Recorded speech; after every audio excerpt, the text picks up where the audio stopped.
আজ আমি কাতলা মাছ আলু দিয়ে রান্না করব।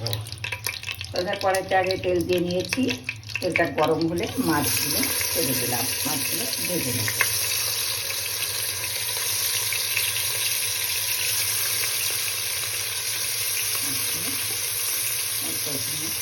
আর মাছটা ভাজার সময় কড়াইয়ে দেওয়ার পরই একটু উল্টিয়ে দিলে মাছগুলো লাগবে না,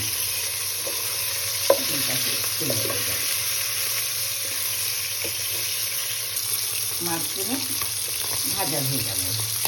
এবার আমি লালচের মতো হয়ে গেছে, এবার মাছগুলো নামাচ্ছি।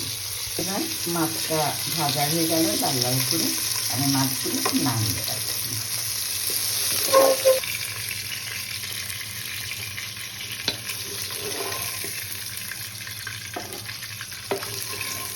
এবার আলুগুলো ভাজবো।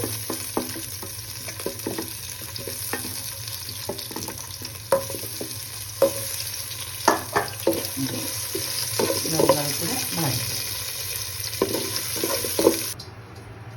এবার আমি কড়াইয়ে তেল দিলাম, দিয়ে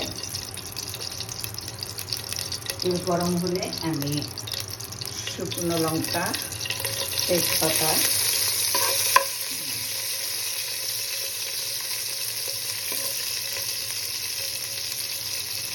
এক চিমটি কাঁচা জিরা দিয়ে দিচ্ছি।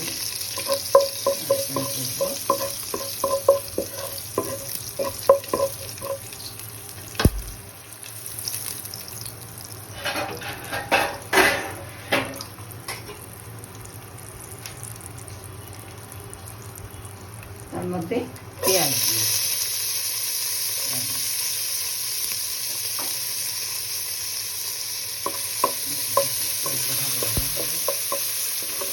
হয়ে গেছে। এবার আমি আলু কয়েকটা দিয়ে দিচ্ছি, ভাজা আলু।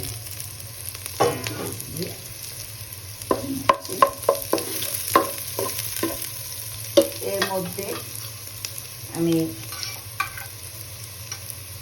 4 চামচের 1/2 চামচ জিরা গুঁড়া,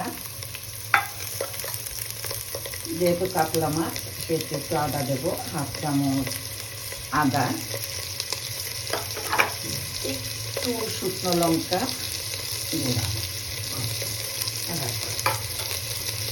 একবারে পরিমাণ মতো লবণটা দিয়ে দিলে কালারটা সুন্দর হবে। পরিমাণ মতো লবণ, অল্প পরিমাণে হলুদ,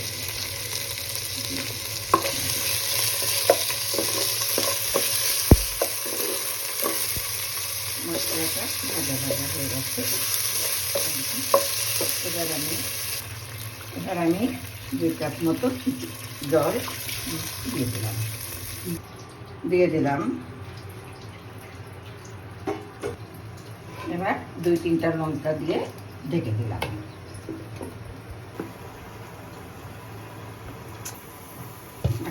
দেখি ঝোলটা দিয়ে দিচ্ছি। এবার মাছগুলো দিয়ে দিচ্ছি।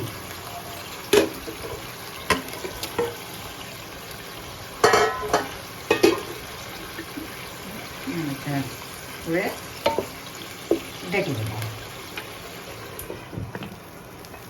ফুটতে থাকুক।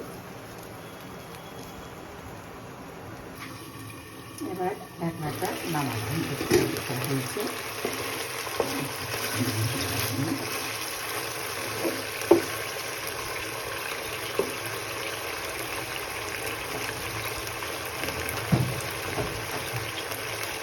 যেহেতু কাতলা মাছ, আমি একটু এরকম 2 চিমটি মতো এলাচের গুঁড়ো দিচ্ছি।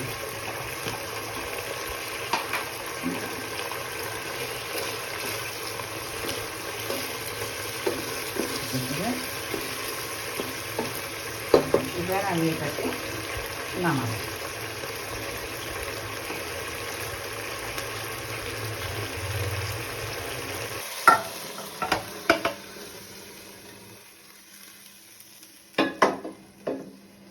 দেখুন কাতলা মাছের তরকারি হয়ে গেল আলু দিয়ে।